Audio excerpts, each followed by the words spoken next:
everyone seems to love a good mystery. I think someone knows what happened there. Someone has to know. Someone always knows what's happened.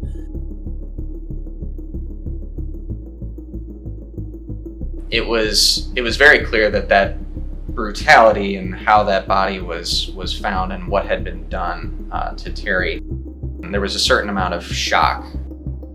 And a few days later, police eventually found her burning body.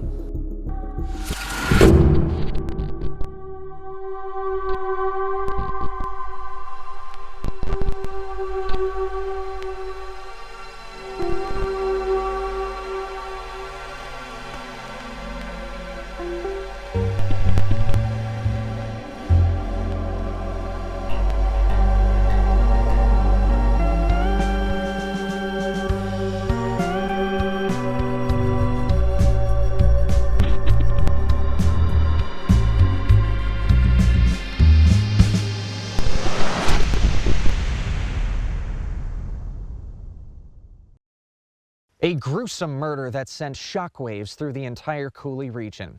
In the early morning hours of Valentine's Day 1985, 24-year-old UWL student Terry Dolowy goes missing from La Crosse County.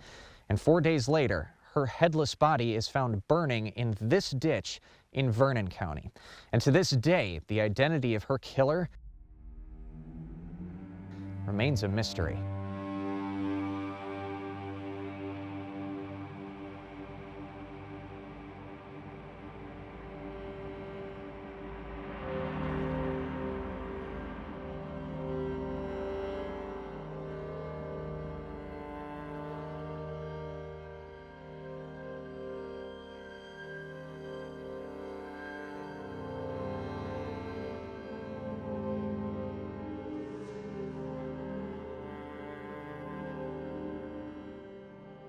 Terry Dolowy was finishing her undergrad at UW La Crosse. She worked nights as a bartender at Piggy's.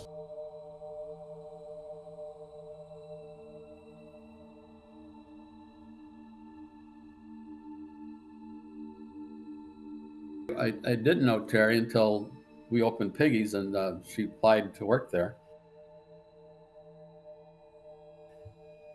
People were kind of concerned that they didn't know how to tend bar. I said, I'm not looking for someone to tend bar. I can teach you how to tend bar. I need a good personality. She had a good personality. She fit in very well there. She was very quiet, very conscientious, very good employee. She was a good bartender. It was a pretty close-knit family that we had there at Piggy's, and everybody loved Terry. I think she was very serious about her studies because when she wasn't busy, she was always studying. You know that. And she got along with everybody. She did a good job. Like I said, everybody loved Terry. Just such a tragic thing that happened. It sounded like Terry Dolowy was a very well-respected, well-liked young 24-year-old, had a lot going for her. Seemed like the world was going to be, at the palm of her hand, able to accomplish whatever she set her mind to. The greater La Crosse area saw a spring of violent crimes in the first few months of 1985. One murder case in particular remains one of the greater law enforcement mysteries in the region. It was just a normal, well, it was Valentine's Day, and Valentine's Day we're always busy at Piggy's. The romantic, we squeeze a couple more tables in there to make it more profitable for us. I was working because it was so busy. I usually didn't work at night. So I worked that night, and Terry was the bartender.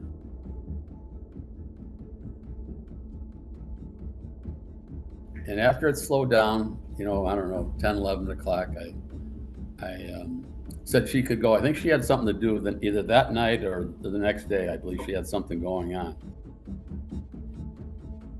So I told her, I said, I'll close up for you. You can take off now. And so she did.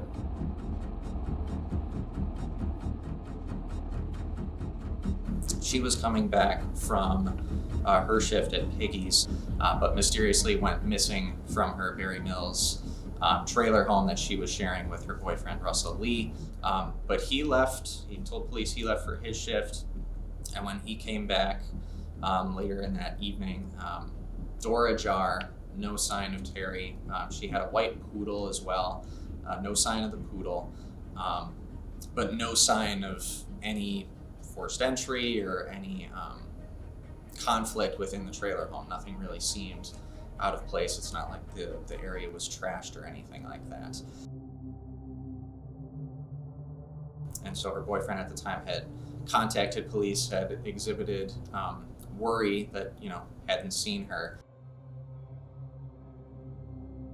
And a few days later, police just south of La Crosse County into the town of Bergen in Vernon County found her headless body on fire in a ditch.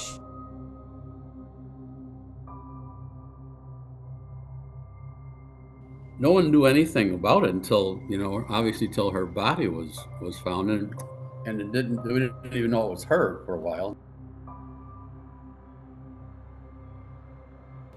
In subsequent reporting, it sounded like the person who initially saw the flames rising from that ditch area very likely would have driven right past the person who dumped Terry's body. And it is a very remote area. I mean, the town of Bergen is just outside La Crosse County, so it goes into Vernon County jurisdiction.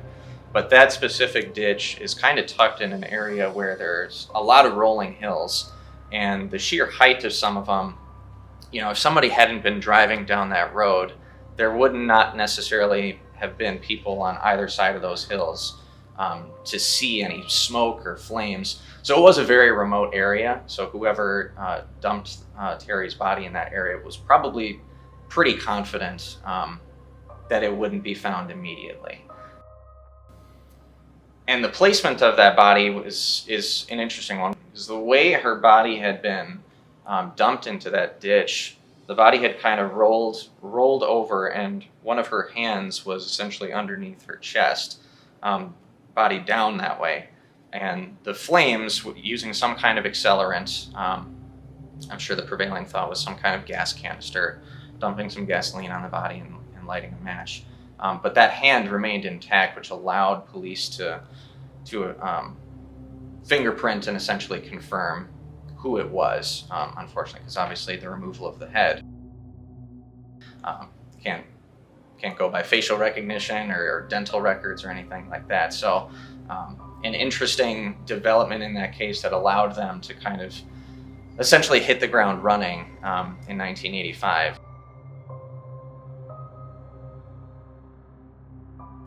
Hundreds, thousands of leads that they would have chased down over these 39 years. But with them keeping things very close in-house, it's hard to say, which ones may have been more fruitful in terms of their investigative work. The neighbors potentially may have seen someone driving around, and the idea being that someone potentially could have been stalking Terry Dalloway, and circumstance like taking the dog out of the trailer home for it to do its business, or to take it for a little walk, and then somebody who may have been stalking Terry Dalloway sees that chance, takes her and the dog, and obviously we know what happens to Terry shortly after that.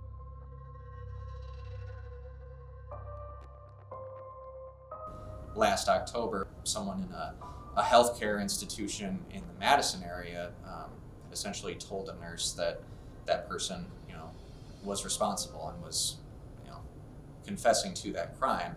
Investigators in Vernon County checked into that and couldn't find an actual link, couldn't confirm that.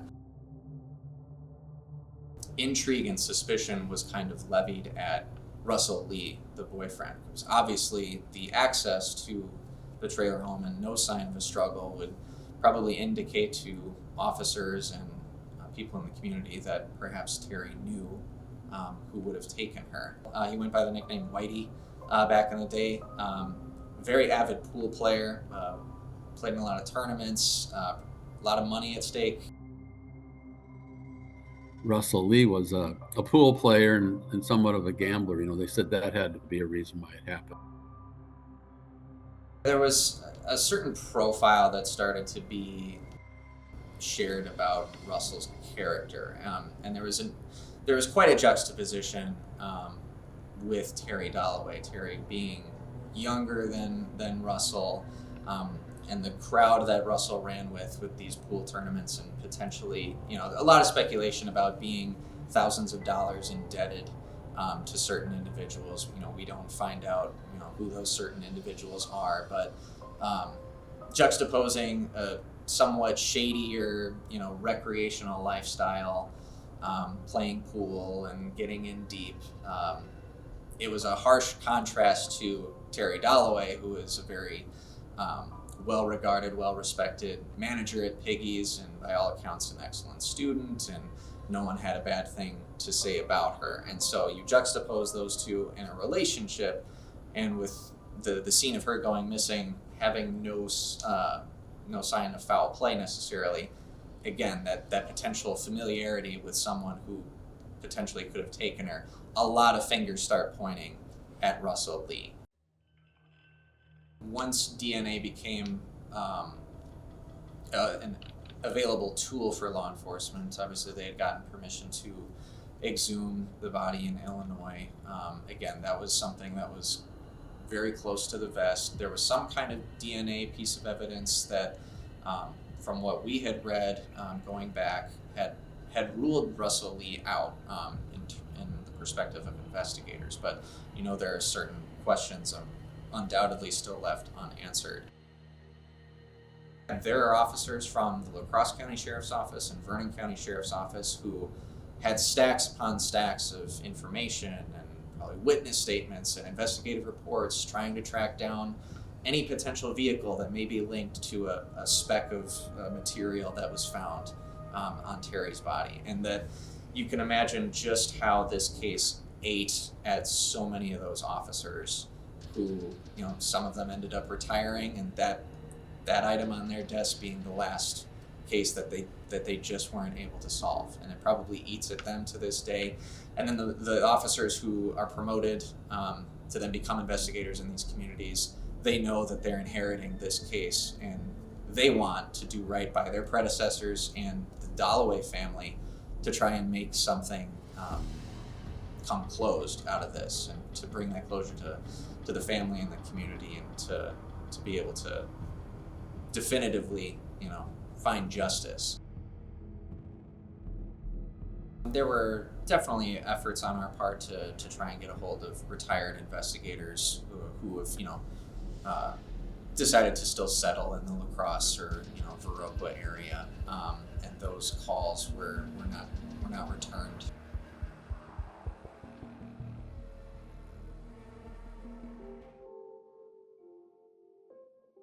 A lot of hard work has gone into trying to get this case to a point where it can be prosecuted. And I do get the sense that they are close, but it's just what bit of evidence is going to put things so over the top that literally generations of law enforcement officers can collectively come to an agreement and go, we have enough here.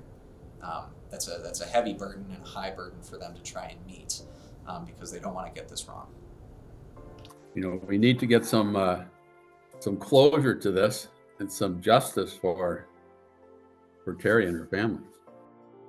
If closure was able to be given, I think there'd be maybe a collective sigh of relief from this community that there is no one no longer lurking in their midst potentially who's capable of such a brutal crime like this.